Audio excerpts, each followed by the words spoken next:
Ninguém de apavorar ninguém, só que, irmão, o cara é primeiro comando, o cara é certo pelo certo. E a partir do momento que ele perder 50 centavos, ele já vai atrás com os dois pés na porta. Agora imagina 500 mil, entendeu? As ameaças foram feitas por um aliciador ao jogador Romário, do Vila Nova, time goiano da Série B.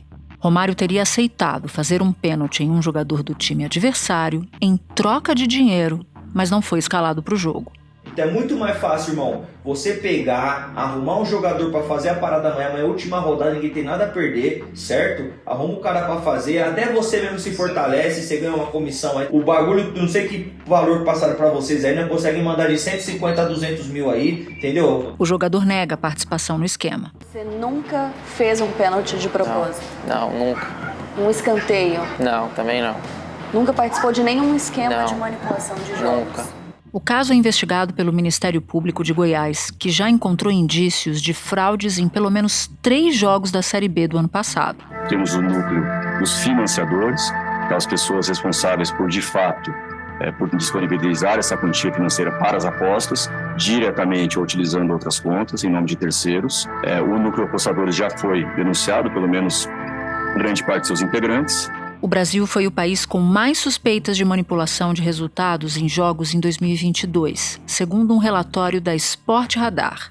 É neste cenário que o governo federal prepara uma medida para regulamentar o setor de apostas esportivas online. Além de colocar mais regras, a proposta do ministro da Fazenda, Fernando Haddad, é começar a cobrar impostos das empresas de apostas, o que renderia até 6 bilhões de reais por ano aos cofres públicos. Tem a questão financeira, que é eles pagarem impostos no Brasil hoje. Há um limbo jurídico. Os sites serão obrigados a avisar as autoridades quando acontecer um volume incomum de apostas em um jogo. Hoje, o mercado de apostas trabalha sem regulamentação. E a falta de regulamentação atrapalha até a fiscalização do esporte. Da redação do G1, eu sou Natuza Neri e o assunto hoje é o mercado de apostas esportivas online, os riscos da manipulação dos jogos e quais os efeitos das propostas de regulamentação do setor. Neste episódio, eu converso com Gabriela Moreira, repórter de esportes da Globo. Em seguida, falo com Pier Paolo Bottini, advogado e professor de Direito Penal da Faculdade de Direito da USP. Segunda-feira, 27 de março. Gabriela, você teve acesso exclusivo a áudios que indicam manipulação em jogos da Série B do Brasileirão no ano passado. Então eu te peço para nos contar o que está sendo investigado pelo Ministério Público de Goiás e quem são os principais alvos dessa investigação. A Justiça de Goiás aceitou a denúncia contra 14 pessoas que foram investigadas pelo Ministério Público de Goiás, pelo GAECO de lá. São 14 pessoas, entre elas 8 jogadores de futebol que atuaram na Série B do Campeonato Brasileiro do ano passado, e o restante são empresários, pessoas do meio do futebol e seus parceiros nessa empreitada que, segundo o Ministério Público, foi feita para poder fraudar apostas esportivas. Como eles agiam de acordo com as investigações? Um grupo de pessoas financiavam o aliciamento a jogadores de futebol para que estes jogadores de futebol cometessem situações que eram apostadas pelo grupo. Então, dando o exemplo que está nas investigações, eles corromperam, segundo o MP, jogadores do Tombense, um clube de Minas Gerais, para poderem cometer pênaltis contra suas equipes, né? E aí esse grupo, por exemplo, ia lá e apostava e que ia acontecer um pênalti no primeiro tempo da partida, e o jogador que cometesse o pênalti, então esse jogador recebeu. Isso aconteceu, segundo eles, esse aliciamento em 3 partidas, isso é o que está sendo investigado até o momento, em 3 partidas do Campeonato Brasileiro do ano passado. Um jogo entre Vila Nova de Goiás e Sport, um jogo entre Criciúma e Tombense, um jogo entre Sampaio Corrêa, que é um time do Maranhão, e Londrina. E como é que esse esquema foi descoberto? O esquema foi descoberto, Natuza, porque numa das situações, no jogo entre Vila Nova de Goiás e Sport, o jogador que foi corrompido, segundo o MP, é o Marcos Vinícius Alves Barreira, o Romário. Esse jogador, ele não foi relacionado para o jogo. Então o treinador decidiu não colocar o jogador para atuar. Então ele tinha recebido uma proposta de receber 150 mil reais, receber um adiantamento de 10 mil reais pelo grupo, né, de aliciadores, e ele não foi para o jogo. Quando ele soube que não ia para o jogo, ele então foi e contactou um outro atleta chamado Gabriel Domingos de Moura. Esses dois, foram denunciados. Mas o Gabriel também não foi relacionado para o jogo. Então eles passaram a ser pressionados pelo grupo de aliciadores quando eles souberam que eles tinham recebido um adiantamento para cometer a prática criminosa, né? Uhum. E não iam poder cometer, eles passaram a entrar em contato com outros jogadores do clube. Então ele não vai medir esforço para cobrar se ele entrar num nabo de 500 mil amanhã. E eles então tentaram mais outros 4 atletas, do clube do Vila Nova de Goiás, e dizendo, olha, eu não vou mais poder, eu não vou jogar, mas eu tenho aqui uma oferta, estão me oferecendo 50 mil reais, ele já elevou o preço, né? Ele recebeu só 10, mas ele precisava, segundo o MP, concretizar o fato, e foi oferecendo dinheiro para outros 4 atletas, de 50 mil até 200 mil reais. As investigações mostram que eles ofereceram para os colegas de vestiário. Agora oferecer 50 mil para jogador, parça. Ninguém vai ficar rico no dia não, parça. É mais fácil muito o cara que vai fazer o trampo precisa oferecer um valor maior e vocês ganham uma comissão por fora, entendeu? Mas os colegas de vestiário não toparam e isso chegou ao ouvido do presidente do clube, chama-se Hugo Jorge Bravo. Ele é major da Polícia Militar de Goiás e então ele viu que ali tinha uma possibilidade dele conseguir provas. Ele entrou em contato com o aliciador e aí estimulou o aliciador a passar nomes e como funcionava o esquema, fingindo, né, que ele iria ajudar, que ele iria arcar com o prejuízo do grupo. Ele foi obtendo provas e levou isso tudo para o Ministério Público de Goiás, que avançou na investigação e conseguiu descobrir outros 2 jogos em que o grupo estava tentando atuar. Agora, você pode nos explicar por que a manipulação é um desafio antigo no futebol brasileiro? Em quais campeonatos o risco parece maior? Quais são as dificuldades para coibir esse tipo de crime? As apostas esportivas no Brasil, elas estão regulamentadas, na verdade elas não estão regulamentadas, mas elas são permitidas desde 2018. Então, com isso, abriu-se aí um campo enorme de possibilidades de jogos serem apostados por qualquer pessoa em qualquer lugar do mundo. Há jogos que são mais suscetíveis, sim, a esse tipo de manipulação. Vamos lá, jogos em que você não tem muita fiscalização, por exemplo, pela imprensa. Há jogos que não são transmitidos pela televisão, não são transmitidos pela internet, então você tem menos fiscalização, né? Os jogadores podem cometer situações em que não chame tanto a atenção. Vale lembrar que a gente não está falando apenas aí de cometer pênalti, em que o grupo criminoso ele pode tentar manipular. Pode ser expulsão, pode ser escanteio. Há modalidades de apostas que vão acontecer 10 escanteios no primeiro tempo do jogo. Então, a falta de fiscalização de jogos com menos interesse público, eles acabam sendo mais suscetíveis. Em divisões inferiores também, porque geralmente são jogadores não profissionais ou semi-profissionais que não têm uma renda tão alta. O que chamou a atenção, o Natuza, nesse caso, é que ele aconteceu na Série B do campeonato brasileiro. A Série B é um campeonato que é televisionado, né, para todo o país. Você tem muito interesse público em cima do jogo. E você tem jogadores que já estão num outro nível financeiro e que talvez não sejam tão corruptíveis. Mas o que essa investigação mostra é que essa premissa de que o jogador que ganha bem, ele pode ser menos corrompido, é uma premissa que não é verdadeira. Claro. Né? O dinheiro é muito alto. Esse grupo ele apostou cerca de 600 mil só nessa rodada, né? Apostou não, envolveu 600 mil reais desde a aposta até valores que foram usados para tentar corromper, né? Natuza, é importante dizer que a gente está falando de um problema do universo das apostas no Brasil, que é a manipulação de apostas. Neste caso, as casas de aposta, elas na verdade são vítimas do sistema, né? Porque a casa de aposta, quando tem um jogo que é fraudado e o apostador vai conseguir o dinheiro e obter um lucro altíssimo com a aposta que ele manipulou, quem vai pagar essa aposta é a casa de aposta. Nessa investigação mesmo, há elementos que mostram que em alguns momentos as casas de apostas, em alguns jogos, elas perceberam um movimento atípico de apostas num determinado resultado e elas suspenderam o jogo da banca. né? Para dar um exemplo, você aposta que um time X vai ganhar de 8-0 de um time Y. Olha, isso é um resultado que não costuma muito acontecer no futebol, 8-0. E se tem um volume de pessoas apostando nesse 8-0, isso liga um alerta para a casa de aposta e ela retira. Então, neste caso, as casas de aposta, elas estão também tentando criar arcabouços, né, instrumentos para poder coibir a manipulação. O Brasil foi o país com o maior número de jogos suspeitos de manipulação de resultado no ano passado. Foram 152, que representa mais ou menos 12% do total do mundo inteiro, e foram 139 só no futebol. E a diferença do Brasil com 152, por exemplo, para a Rússia, que ficou em segundo lugar com 92, é muito grande. E o outro número que chama muita atenção é o recorde do ano passado.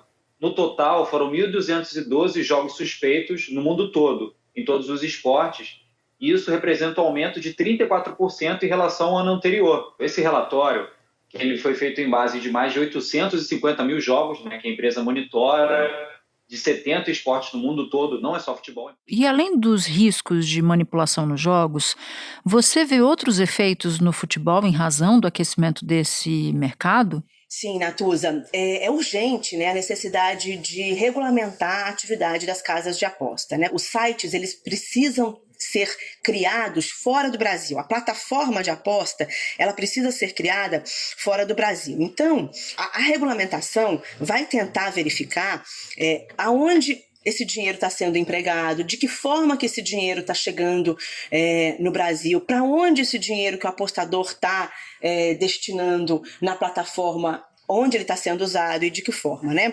O que eu acho que é importante a gente verificar nesse momento é que as casas de aposta, de fato, se multiplicaram no país desde a liberação para que se apostasse aqui no Brasil. E você tem tanto casas de apostas que são sérias, quanto casas de apostas que não são tão sérias. A gente tem nesse momento um cenário muito nebuloso sobre quem são os donos, os verdadeiros donos, e de onde vem o dinheiro de grande parte das casas de aposta. O futebol está sendo abastecido enormemente por esse financiamento hoje em dia. Você tem campeonatos estaduais e até nacionais em que a maior parte dos proprietários de bens desse campeonato, que são as placas de publicidade, toda a publicidade envolvida no jogo, elas estão sendo feitas por casas de aposta. O que eu acho que é temerário é que nenhuma atividade econômica ela é saudável se ela depende de apenas uma receita. E isso é que está acontecendo com o futebol. No ano passado, os 20 clubes da Série A tinham algum tipo de patrocínio de site de aposta. Os 20, e 100%. As casas de apostas, elas estão despejando tanto dinheiro que alguns clubes e muitos campeonatos hoje dependem única e exclusivamente do seu funcionamento pelas casas de aposta. A partir do momento em que o governo vai começar a fiscalizar essa atividade, a tendência é que esse valor ele diminua, que as casas de apostas coloquem menos dinheiro no futebol, porque elas vão ter que pagar impostos, elas vão ter que declarar a origem desse dinheiro, elas vão ter que ser mais transparentes na sua operação. Gabriela, muito obrigada, foi um prazer enorme ter você aqui. Desvendou um monte de dúvida que eu tinha aqui na minha cabeça, eu tenho certeza que ajudou muito a quem nos ouve a entender também. Muito obrigada. Obrigada a você, Natuza, disponha sempre. Espera um pouquinho que eu já volto para falar com Pier Paolo Bottini. Pier, os sites de apostas esportivas movimentam bilhões de reais por ano aqui no Brasil.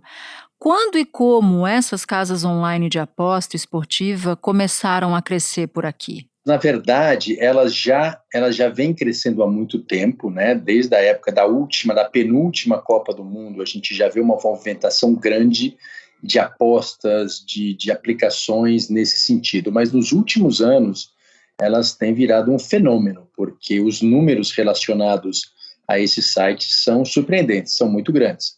Para que você tenha uma ideia, em 2022, esse mercado movimentou algo em torno de 9,8 bilhões de reais, né? O Brasil é considerado hoje o segundo maior mercado de apostas do mundo, ele fica atrás só dos Estados Unidos. Então, assim, a gente vê a olho nu como esse mercado é grande, ele está presente no nosso dia a dia. Quem assiste futebol, quem assiste esporte sabe que eles patrocinam grandes times, eles estão presentes em anúncios na televisão, então realmente é um mercado que cresceu muito nesses últimos tempos. E o que tem de diferente desse tipo de jogo em relação às apostas ilegais? E mais uma pergunta, por que a demora na regulamentação? Já que você diz que é um fenômeno de 10 anos para cá, por que só agora me parece que avançou um pouco a disposição do governo, no caso o ministro Fernando Haddad, de atacar esse tema? Então, Natuza, na verdade, em 2018, no governo Temer, foi aprovada uma lei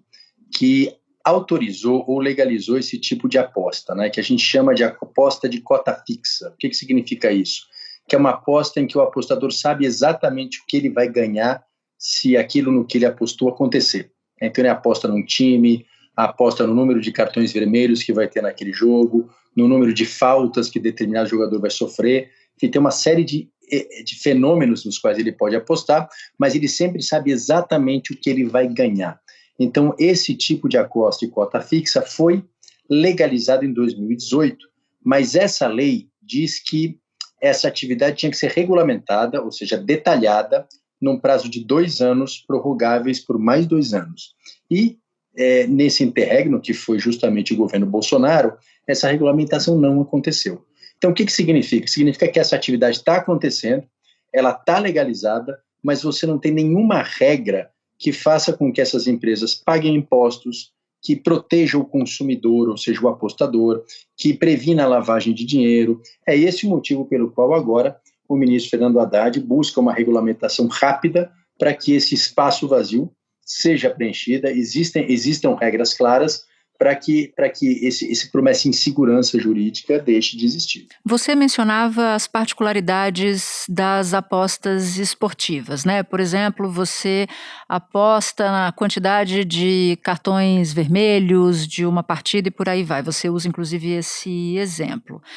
Ou seja, você pode, pelo fato de você poder apostar em qualquer aspecto do jogo, isso torna, de alguma forma, as fraudes menos perceptíveis de serem identificadas? É difícil de você medir isso, Natuza, até porque nós tivemos, nos últimos tempos, algumas investigações criminais que apontaram fraudes justamente nesse tipo de situação.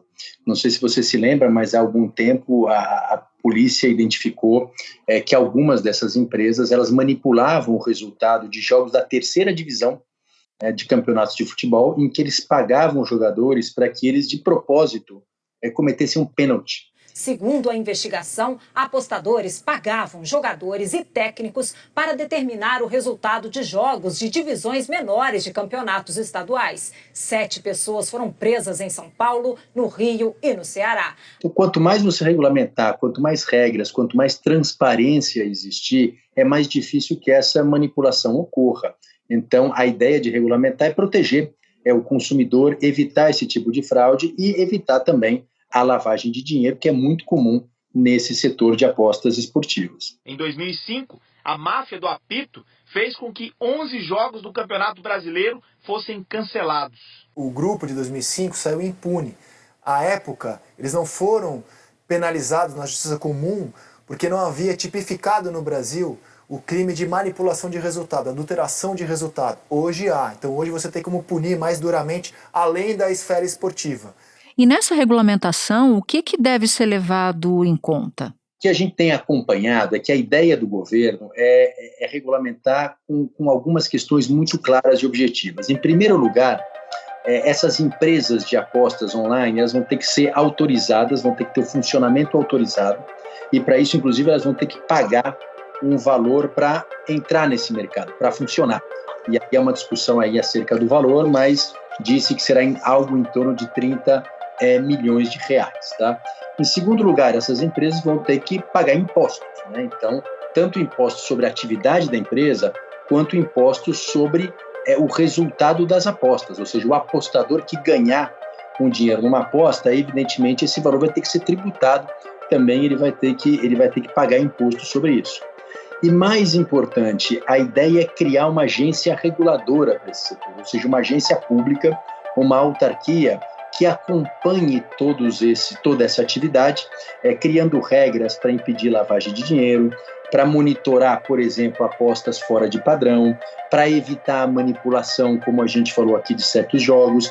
Então, você tem um conselho, um órgão federal que regulamente esse setor e acompanhe a atividade desse setor, porque a gente sabe que as fraudes no âmbito de apostas, elas são dinâmicas, né? A criatividade humana sempre vai inventando novas fraudes, novas formas de manipulação. Então, você ter uma agência que acompanhe tudo isso e que possa ir adaptando essas regras e mudando essas regras de acordo com as necessidades. E agora, para terminar, como essa ausência de regulamentação pode ser uma mão na roda para a lavagem de dinheiro? Acho que vale a pena a gente fechar essa ideia até para explicar a incidência de fraudes nesse contexto todo.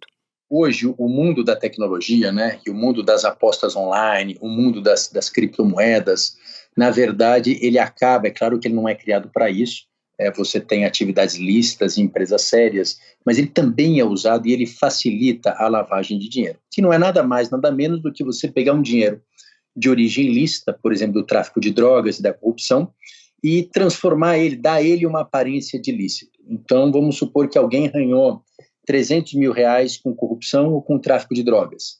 Da forma como está hoje, ele pode esquentar esse dinheiro dizendo que ele ganhou esse valor numa aposta online, num site estrangeiro, sobre o qual ninguém tem controle e ninguém vai conseguir fiscalizar se aquele dinheiro veio ou não veio de alguma aposta em algum sentido. Na medida em que você regulamenta isso e que você acompanha essas empresas, para alguém justificar algum dinheiro dizendo que ganhou numa aposta de jogos, essa pessoa vai precisar demonstrar isso, vai precisar dizer em qual empresa ela apostou, qual foi o jogo, qual foi o resultado, qual o imposto que ela pagou a respeito daquele ganho. Então fica muito mais difícil você justificar e esquentar o dinheiro através da justificativa da aposta online. Então, por exemplo, o que o governo vai dizer?